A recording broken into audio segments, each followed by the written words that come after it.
Ontario's new QR code identification system for vaccine passports comes into effect later this month. Justin Chandler covers the Hamilton-Niagara region for Ontario Hubs, and he's been looking into how privacy and safety concerns, or even breaches, could affect future plans by the government to create a multi-use digital ID. And Justin Chandler joins us now from Hamilton. Hey, Justin. Hey there.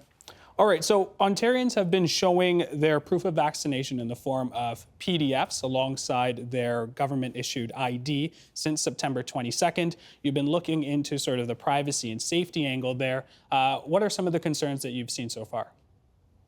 Well, one of the biggest concerns that I'm seeing is based around the actual security of these documents when it comes to fraud. As it stands, one is able to edit the information on their vaccine receipt without the use of specialized software. And this is something that the government is aware of. They tell me that they trust Ontarians will do the right thing and that most people would not be trying to do this. They say that their documents are securely watermarked, but this does not stop someone from going in and changing information.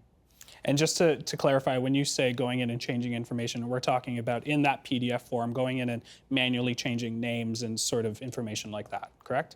Yes, exactly. On a vaccine receipt, yes. Got it. Now, later this month, the province is going to be introducing a sort of QR code that will sort of enhance the sort of system. We have a photo here. This is of a generic QR code, and QR stands for quick response. How exactly will this system work, and how does it differ from the current system we have right now? So QR codes are, as you showed there, they're little square barcodes, and they can be read by a camera phone. So somebody is able to scan a QR code and it can take them to a link or a certain type of information. So what the plan as it currently has been laid out is people in Ontario will be able to go onto the government website in the same way that they've been able to download their vaccine receipts and download what the province is calling an enhanced vaccine certificate, which will be in the form of a QR code. So that will be available for digital storage, or one could print it. And the idea is that they'll be able to take this code with them to the same places that they would currently take their vaccine certificate. And they would show that to the person at the door who's checking that. And these people will use an Ontario-made app in order to scan the code. And then it'll show up to say this person's name and whether or not they've been vaccinated. So pairing that with showing the ID, that's how showing one's own ID. That's how you'll prove that you've been vaccinated if you're using the code. However, I should also add, the old system will still be accepted. So this new thing is coming in, but if for whatever reason you don't want to do that, you'll still be able to keep doing what you've been doing up to this point. So you had mentioned that this is an Ontario-based app, and so the province has decided to build this in-house, and there are other provinces and cities that have decided to sort of act faster and have sort of been already dishing out QR code system already. How has that been playing out in certain jurisdictions like Quebec? So the way that Quebec is doing this is that they have people download an app. So residents get an app and businesses get an app that can be used to verify. And that's where the QR code is coming from. But as we understand from Ontario's plan, as it's been laid out, the broad strokes are basically the same. So a person will be showing a QR code, getting it scanned, and then that spits out whether or not they've been vaccinated. And that's how we're determining this. And security experts who've looked at the Quebec system have, for the most part, said that it looks pretty good. There have been a couple examples where it seemed it might be possible to fake a code, although presumably that would be much more difficult than the PDF. And there have been suggestions that it might be possible to build like a fake scanner that would log some information about the person.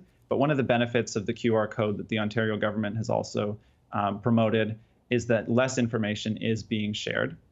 So if you have, for example, just your name and your vaccination status coming up, currently the receipts also show like your birthday and the last four digits of your health card number, where you got your shot, et cetera. So this is a means of putting out less information than one currently is. Is there concern, though, that, we saw the QR code for a lot of people, who have been maybe venturing out to restaurants and stuff? When I see a QR code, I think menu now and stuff like that. But that little code has lots of information. What are people saying about, do they know that, do they trust a system like this? Are you hearing anything in terms of people maybe not opting out to use a QR code and maybe staying with sort of the PDF version of the vaccine? passport?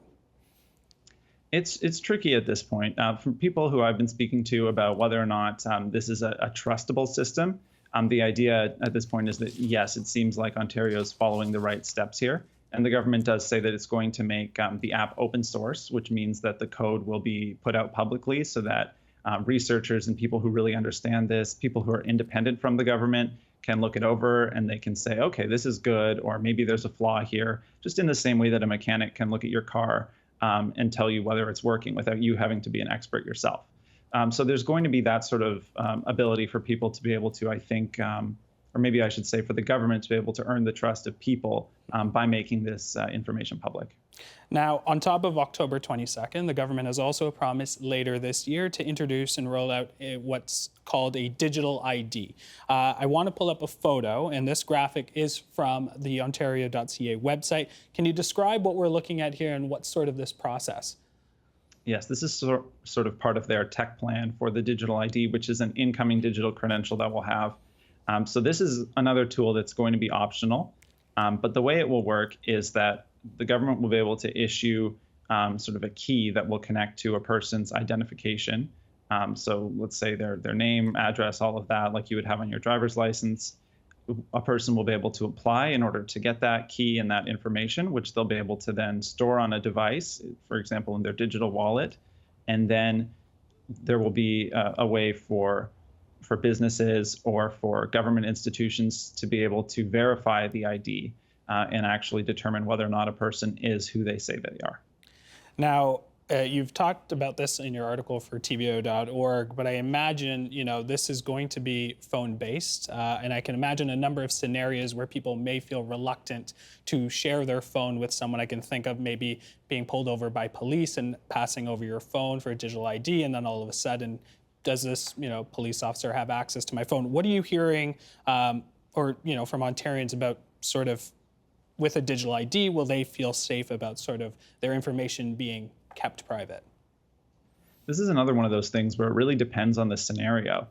So that example you brought up of a police officer, that's something where I spoke to a professor of digital media, Aaron Morrow at Brock University, who's got expertise in privacy.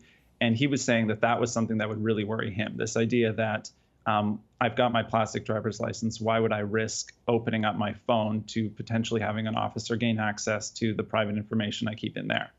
So I asked the government about this, and in this situation, they've said that it's still under consultation. They don't yet know how it will work or whether you have to unlock your phone or whether you can have your phone locked and show that ID. But they've also showed situations where you could use the digital ID to show less information than you otherwise might. So for example, right now, if you go to the LCBO or to a bar, you've got to show your driver's license maybe, and that's got your birthday and your address on it.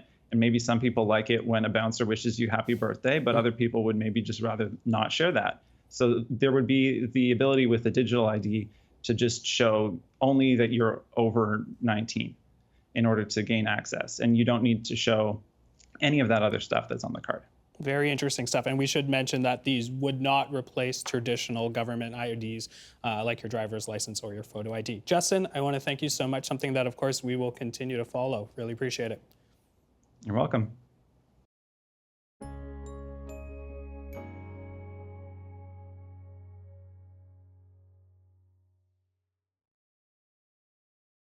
The Agenda with Steve Paikin is made possible through generous philanthropic contributions from viewers like you. Thank you for supporting TVO's journalism.